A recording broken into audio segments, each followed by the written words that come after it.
संशयित रुग्ण आढळून आले नागपुरात. नागपूर जिल्ह्यात किती रुग्ण आहेत, त्यांचा रिपोर्ट कधी येणार आणि त्यांचं काय प्रकृती कशी आहे? नाही, आज जे मीडियामध्ये चालत आहे की नागपूरमध्ये 2 ह्यूमन मेटानिमोनी व्हायरसचे पेशंट्स आढळलेले आहे, हे सध्या चुकीचं आहे.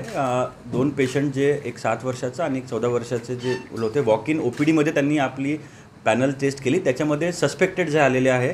पण जोपर्यंत आम्ही NIV आणि एम्समधून तपासणी होणार नाही तोपर्यंत त्याच्यामध्ये कसलेही बोलणं बरोबर नाही आहे. कारण सध्या नागपूरमध्ये एकही केस नाही, सस्पेक्टेड आहे. आता आम्ही त्यांचा सॅम्पल जो आहे तो एम्सला आणि पुण्याला पाठवू आणि त्याच्यानंतर आपल्याला कळेल की तो पॉझिटिव्ह आहे की निगेटिव्ह. आणि दोन्ही हे जे पेशंट होते ते वॉक इन होते, कोणीच ॲडमिट नाही आहे, ते डिस्चार्ज झालेले आहे, ते सुखरूप आहे.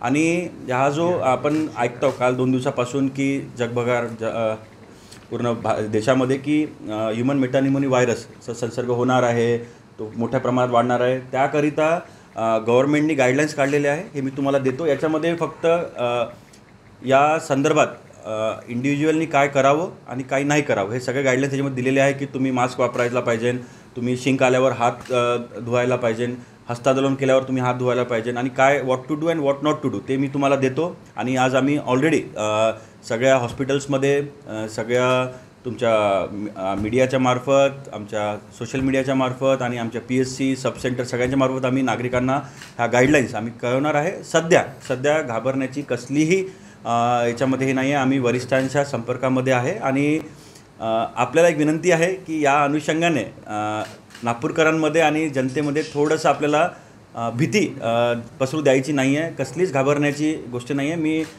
रिस्पॉन्सिबिलिटीने बोलतो आपल्यासमोर. सध्या घाबरण्याची कसलीच कंडिशन नाही.